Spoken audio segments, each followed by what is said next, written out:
A história da Espanha medieval muitas vezes evoca a imagem de um paraíso de tolerância. Nesta análise, vamos mergulhar numa fonte que questiona diretamente essa visão. Essa citação ela resume muito bem a imagem que a gente costuma ter de Al-Ándalus, né? A ideia de um farol de cultura e tolerância numa Europa meio sombria. É uma visão muito forte que moldou bastante o nosso entendimento da época.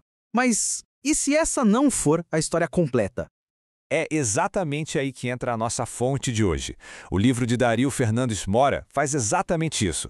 Ele desafia essa narrativa.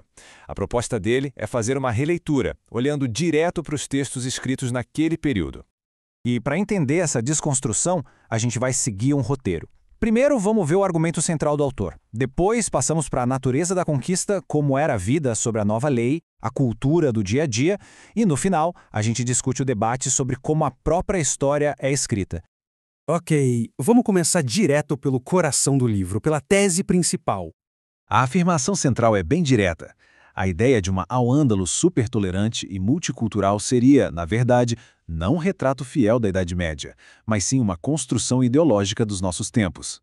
E aqui está o ponto que vai além da Espanha. O autor argumenta que essa visão do passado é muito moldada por agendas atuais. É o que ele chama de presentismo. Sabe, é quase como projetar os nossos ideais de hoje, multiculturalismo, diversidade, lá no passado. Certo. Então, se essa visão é questionada, como o livro descreve a chegada dos muçulmanos à Península Ibérica? Vamos dar uma olhada na natureza da conquista em si. Para argumentar sobre isso, o autor cita um estudioso medieval, o próprio Ibn Khaldun. A ideia apresentada é que a invasão era entendida na época como uma guerra santa religiosa, a jihads, e não só como uma expansão militar ou política qualquer.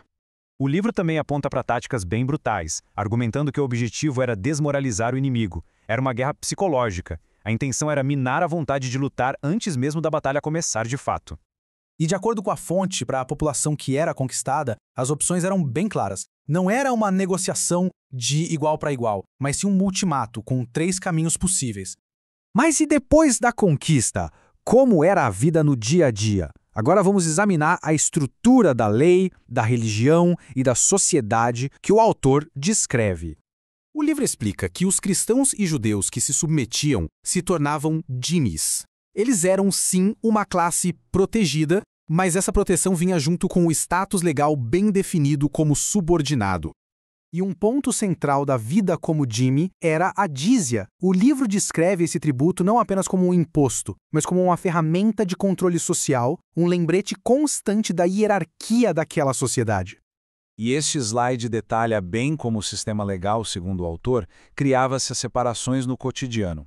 As regras iam desde ter que usar roupas diferentes em público até a segregação em coisas básicas, como o uso de utensílios de cozinha. O código legal descrito no livro, baseado na escola Maliki, era extremamente severo com transgressões religiosas. Não existia muito espaço para dissidência, segundo essa interpretação. O autor usa citações diretas de textos da lei da época para reforçar seu argumento. E essa citação deixa bem claro que, em certos casos, a lei era intransigente. A chance de arrependimento nem sempre era uma opção. Bom, essa estrutura legal toda, claro, tinha um impacto direto na vida das pessoas. Vamos ver agora o que o autor fala sobre a cultura da época, especialmente em relação às mulheres e à preservação do conhecimento.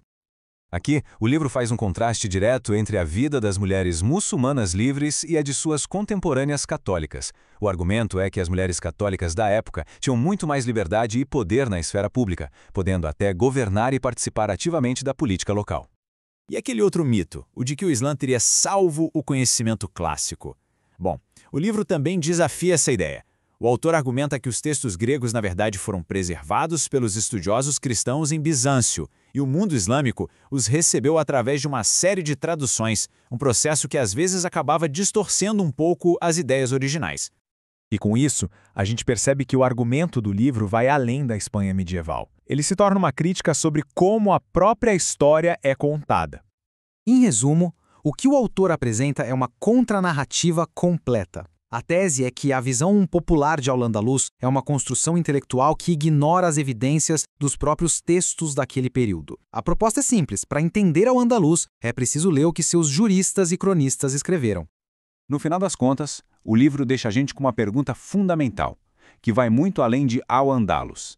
Como é que as grandes narrativas da história são criadas? E mais importante, o que é preciso para a gente conseguir desafiá-las? Fica o convite para a gente olhar o passado não só para confirmar o que a gente já acredita, mas para tentar entender a real complexidade dele.